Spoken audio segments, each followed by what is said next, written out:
నా ప్రసంగాలు వింటూ చాలా కామెంట్స్ రాస్తూ ఉంటారు.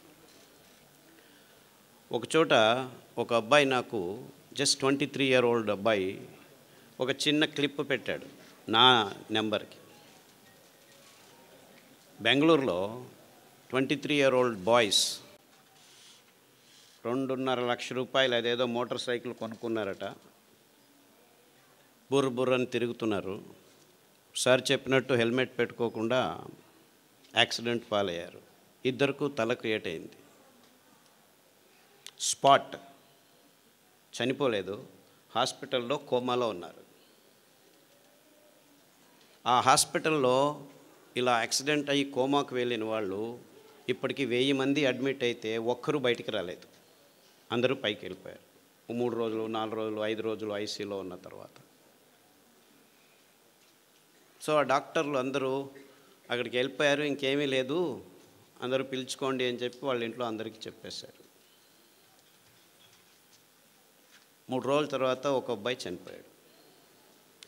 ఇంకా 3 రోజుల తర్వాత ఇంకో అబ్బాయి ఇంకా చనిపోలేదని డాక్టర్లు అందరూ వెయిట్ చేస్తుంటే 6వ రోజు రాత్రి ఠక్కని లేచి కూర్చున్నాడు. ఇంకా 6 వారాల్లో బాగా అయిపోయాడు, నడుస్తున్నాడు. సో ఈ డాక్టర్లందరికీ అనుమానం వచ్చింది, ఏం జరిగింది, ఇంతమంది చనిపోయారు సార్ మీకు చెప్తారు. ఆయన చెప్పాడు కదా, ఆరోగ్యం ఉన్నా యాక్సిడెంట్లో చనిపోతారు మీరు, జాగ్రత్త అని. ఇది జరిగిన విషయం. ఎలా బయటపడ్డాడు వీడు, 1000 మంది చనిపోయారు, ఇంత కోమాలో ఉన్నవాడు మళ్ళీ వెనక్కి వచ్చాడని వాళ్ళు అదే పనిగా పని కట్టుకొని ఎంక్వైరీ చేశారు. వాళ్ళ ఇంటికి వెళ్ళారు. వాళ్ళ అమ్మ నాన్నని అడిగితే, మా అబ్బాయి యూట్యూబ్లో డాక్టర్ ఖాదర్ ప్రసంగాలు విని గత 2 సంవత్సరాలుగా సిరిధాన్యాలను మాత్రమే భోంచేస్తున్నాడు.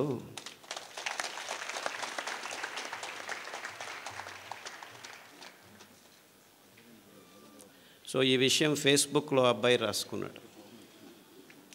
అంటే నేను ఆయన చెప్పిన దానికి తద్విరుద్ధంగా చెప్తున్నానని కాదు, అందరూ హెల్మెట్లు వేసుకొని ప్రయాణం చేయండి, కానీ యాక్సిడెంట్ అయినా కోమా అయినా మీరు సిరిధాన్యాలు తింటూ ఉంటే బతికి బయటపడేదానికి దారి ఉంటుంది అని మీకు ఈ ఘటనతో చెప్తున్నా.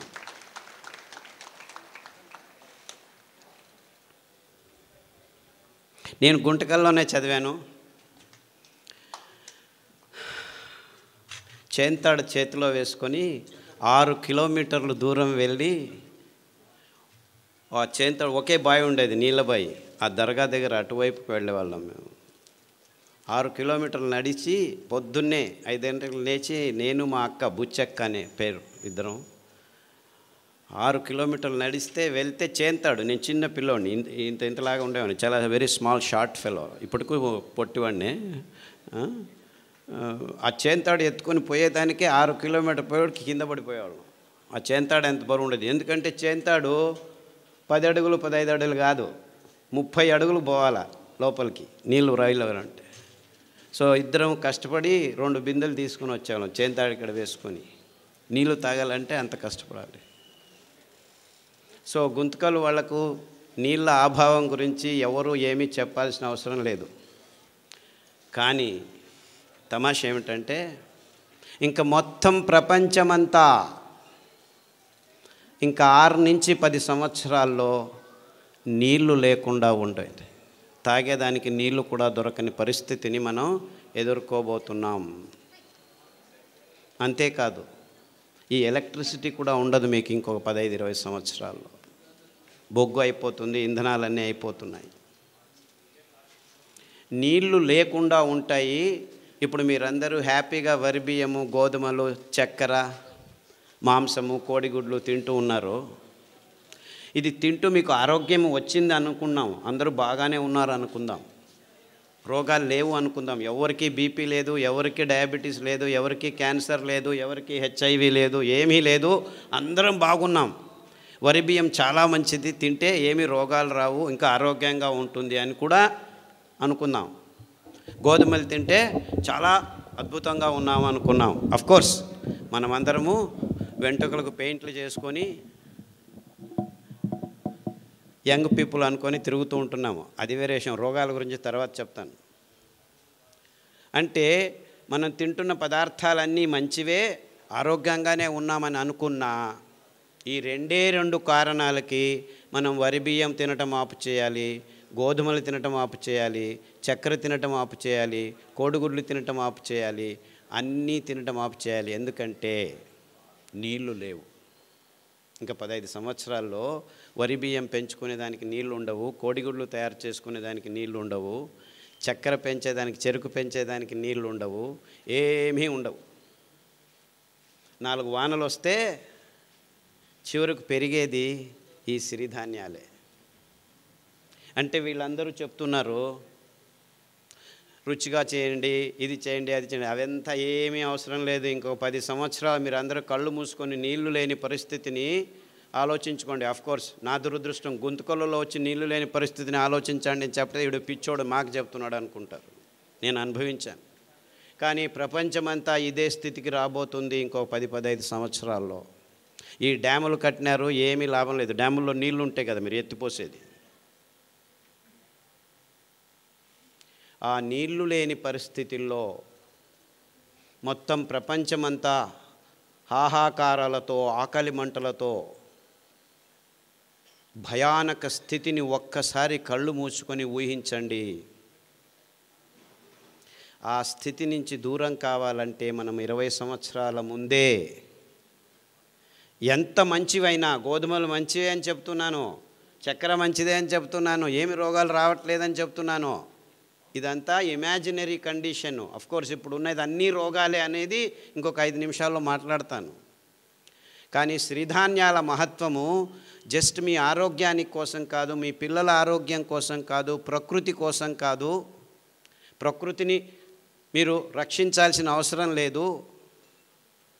ఇవన్నీ కారణాలు కాదు, కానీ ఇవన్నీ ముఖ్యమైన నిజమైన ప్రాక్టికల్ కారణాల కోసం సిరిధాన్యాలను తినమండి అని చెప్తూ వస్తున్నాను ఇంతవరకు. కానీ ఇప్పటి నుంచి నేను ఇవన్నీ కారణాలే కాదు, ఇంకా 10-15 సంవత్సరాల్లో మొత్తం మానవ కులమంతా ఆకలితో హాహాకారాలు బొబ్బేలు పోతుంటే మిమ్మల్ని ఆ భయంకరమైన క్రైసిస్ నుంచి బయటకు పడాలంటే బయటపడేదానికి పనికి వచ్చేది సిరిధాన్యాలు మాత్రమే. ఆ ఒక్క కారణానికే, అంటే మానవ కులం ముందు రానున్న ఈ భయంకరమైన క్రైసిస్ నుంచి బయటపడాలంటే మొత్తం ప్రపంచమంతా పిల్లలు, పెద్దలు అందరూ ఏ దారి లేదు, ఏ గతి లేదు, ఉండేది ఒకే దారి, అది సిరిధాన్యాలు తినే ఒకే ఒక్క దారి. ఈ క్రైసిస్ని మానవ జాతి ఎదుర్కోవాలంటే ఈ దారి తప్ప ఇంకా ఏ దారి లేదు అని గట్టిగా నమ్మిన వాణ్ణి నేను. అందుకే 40 సంవత్సరాల క్రితమే ఈ విషయాల్ని పూర్తిగా విశ్లేషణ చేసి, అరే ఈ రోగాల పక్కన ఉంచండి, మీ తలల మీద తెల్ల వెంట్రుకల గురించి పక్కన ఉంచండి, నాకు క్యాన్సర్ వచ్చింది అని బాధపడే వాళ్ళ గురించి నేను బాధపడటం లేదు. మొత్తం మానవ కులమే కాదు, ప్రపంచంలో ఉన్న జీవరాశి అంతా ఈ భయంకరమైన సన్నివేశాన్ని ఎదుర్కోబోతుంది ఇంకో 20-30 సంవత్సరాల్లో. నేను చెప్పేది అతిరేకంగా లేదు, మీరందరూ దీనిల గురించి ఆలోచించట్లేదు, ఎవరూ ఆలోచించట్లేదు. అంటే ఎంత భయంకరమైన ఇక్కట్టును మనం ఎదుర్కోబోతున్నామని మన కళ్ళ ముందు మనం ఎవరు కూర్చొని ఆలోచించేదానికి రెడీ లేదు. ఎందుకంటే నా తలల మీద వెంట్రుకలు వెళ్ళిపోతున్నాయి, నా అబ్బాయికి 3 సంవత్సరాలు డయాబెటీస్ వచ్చింది, మా అమ్మాయి 180 కేజీలు ఉంది, నడవలేకపోతుంది, మా చిన్న పాపకు బ్లడ్ క్యాన్సర్ వచ్చింది, 3 సంవత్సరాలకు బ్లడ్ క్యాన్సర్, బోన్ క్యాన్సర్ వచ్చింది, లంగ్ క్యాన్సర్ వచ్చింది. ఇలా మనము 100కి 70 మంది బీపీ ట్యాబ్లెట్ తీసుకుంటున్నాము, 100కి 38 మందికి డయాబెటీస్ వచ్చింది, 100కి 36 మంది థైరాయిడ్ ట్యాబ్లెట్ తీసుకుంటున్నాము, 100కి 16 మందికి నిద్ర రావట్లేదని ట్యాబ్లెట్ తీసుకుంటున్నారు, 100కి 16 మంది నిద్ర ఎక్కువ వస్తుందని ట్యాబ్లెట్ తీసుకుంటున్నారు. ఇలా ఎన్నెన్నో కారణాలు ఉన్నాయి, ఎన్నెన్నో రోగాలు ఉన్నాయి. హెచ్ఐవి వచ్చింది, ఎస్ఎల్ఈ వచ్చింది, ఐఎస్ఆర్ వచ్చింది, ఐబిఎస్ వచ్చింది. ఇలా అక్రానిమ్స్ పెట్టుకొని 185 రోగాలను లిస్టు చేసుకుంటున్నాము. ఈ రోగాల పేర్లు వినాలంటేనే భయం అవుతుంది, రోగాలు వస్తే ఇంకెంత భయమో. అది ఇంతకుముందు డయాబెటీస్ 100కి 5 మందికి 10 మందికి వచ్చేది, 50 సంవత్సరాల పైన వచ్చేది. ఇప్పుడు 5 సంవత్సరాల లోపు పిల్లలకే 100కి 5 మందికి వచ్చేసింది. మీరు ఎంత దీన స్థితిలో అనారోగ్యంలో ఉన్నా 6 వారాల్లో మీ దేహం పుంజుకుంటుంది. ఇంకా ఒక ట్రిక్ ఉంది. ఈ ధాన్యాలు వేల సంవత్సరాలు ప్రతి దేశంలోనూ తిన్నారు ప్రజలు.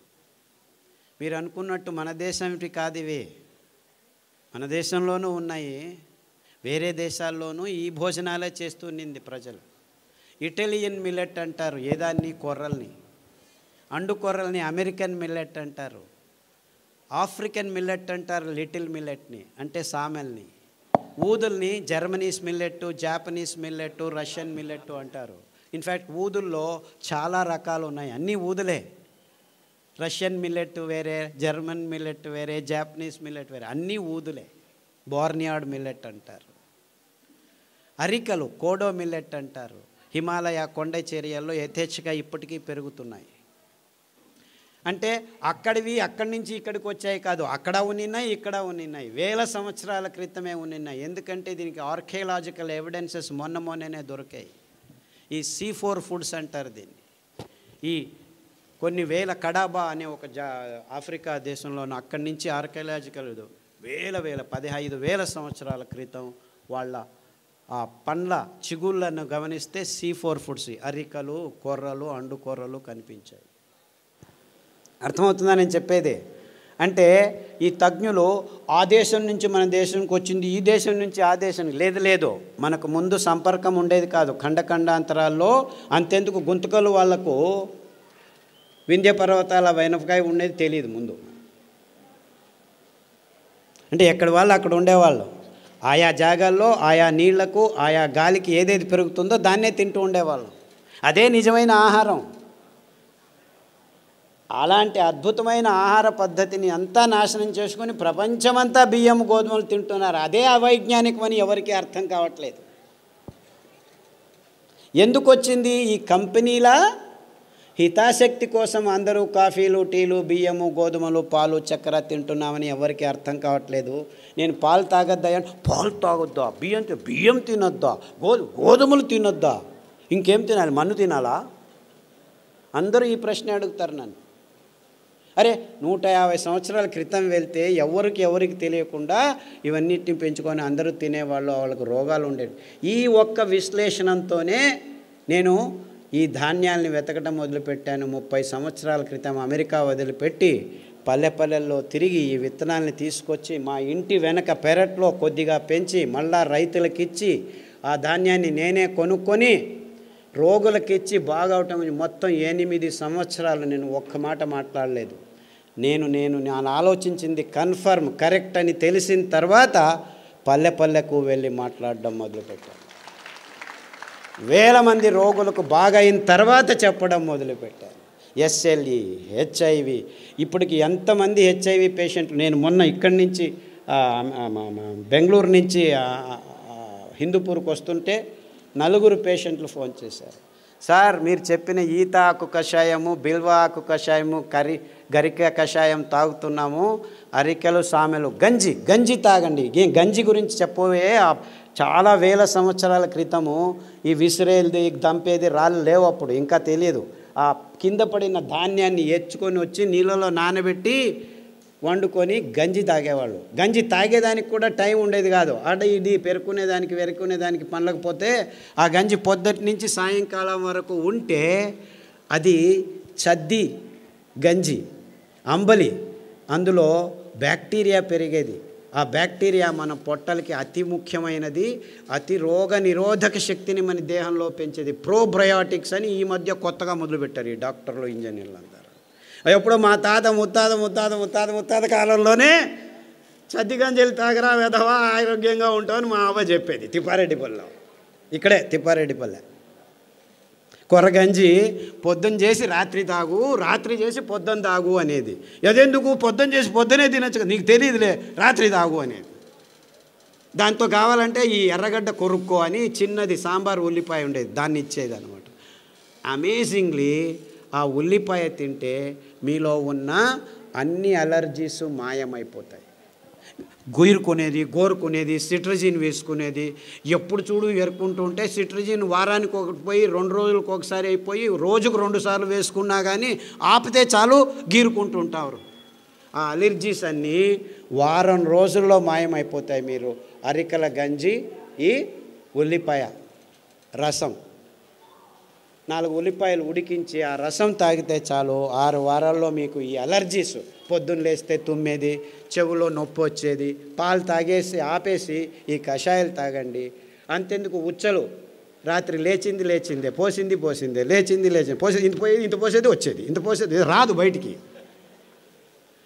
ఇవన్నీ 6 వారాల్లో మాయమైపోతాయి. 6 వారాలు, ఎక్కువ అవసరం లేదు, 6 వీక్స్.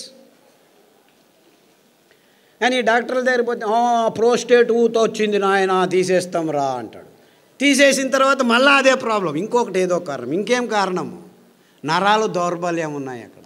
మీరు ప్రోస్టేట్ తీసినా ఏమి తీసినా అదే రోగమే. సో తీయకముందే ఇట చేయండి, హ్యాపీగా ఆ ప్రోస్టేట్ సరిగ్గా అయి కూర్చుంటుంది, ఇంతలా ఉండేది సన్నగా అయి కూర్చుంటుంది. 6 వీక్స్. ఇలా చాలా రోగాలకి ప్రతిదినం సతమవుతున్నాను. నేను చెప్పేది క్యాన్సరు, హెచ్ఐవి గురించి ఆలోచించద్దండి. చాలామందికి ఇంకా ఆ రోగాలు రాలేదు, 120 మందికే వచ్చింది. ఇంకో 300 రోజుల్లో చాలామందికి వస్తాయి.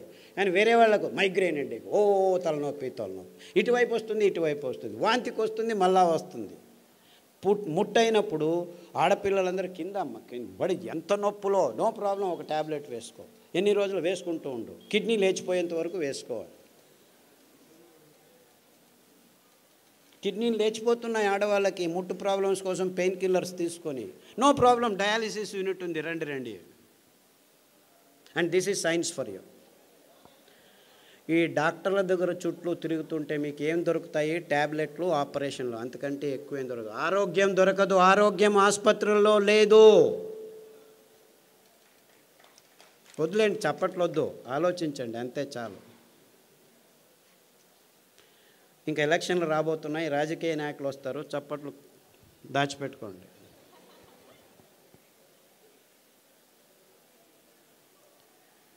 ఎక్కడుంది ఆరోగ్యం?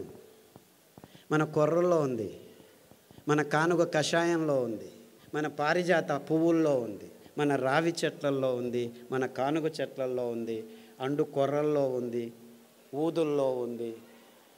ఇంత అద్భుతమైన పదార్థాలు మీరు ఏమైనా డబ్బు ఖర్చు పెట్టాలా? పేద రైతులు పెంచగలరు. దాన్ని అక్కడికక్కడే మీ ఇంట్లోనే రెడీ చేసుకునేదానికి బుచ్చి మెత్తడని మా అక్క నేను కలిపి కనిపెట్టాము. అందరూ హ్యాపీగా ఇంట్లో ఎవరైనా సరే రాత్రి నానబెట్టి పొద్దున ఎండబెట్టి అలా అంటే చాలు, బియ్యం రెడీ. ఇంకా అద్భుతం ఏం తెలుసా? ఈ ధాన్యాలు 7 సంవత్సరాలు నిల్వ ఉంచిన ఒక్క కెమికల్ లేకుండా, ఒక్క పురుగు రాకుండా ఉంచుకోవచ్చు ఈ 5 ధాన్యాలు. మీకు ఎప్పుడు కావాలో అప్పుడు బియ్యం రెడీ చేసుకోండి. సో అందరూ అంటున్నారు పేదవాళ్ళకి ఇది కష్టమని. ఇన్ఫ్యాక్ట్ పేదవాళ్ళకే ఈజీ. ఈ పెద్దవాళ్ళు పనులు చేసుకోలేరు, డబ్బులున్న వాళ్ళు. మీరు చేసిస్తే వాళ్ళు తింటారు. అంటే మీరు కొనాల్సిన పని లేదు.